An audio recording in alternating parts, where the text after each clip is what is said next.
Okay, this is the one from the wood kiln, 50 megafarad Titan.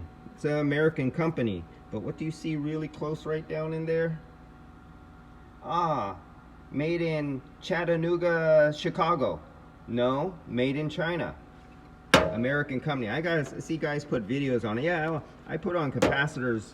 They're American because it's American company. It's American. Okay, this is only 2 years old and it already failed on a very expensive high dollar run thing.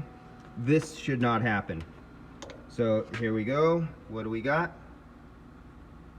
Nothing happening. Absolutely nothing.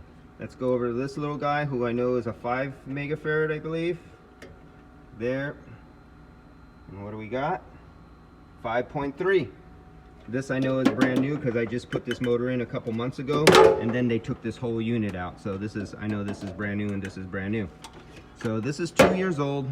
Nice American company, and this is like why I put the AMRAD turbo caps on. Should never have anything come back in a year or two. And this is on a very high dollar unit, and it's used in very high dollar kiln drying hardwood.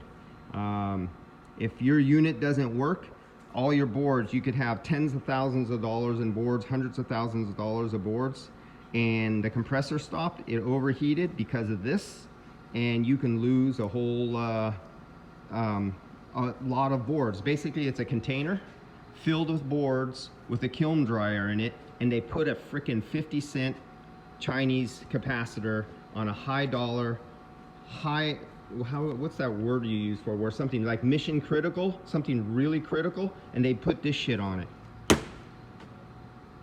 Go back to an old American cap.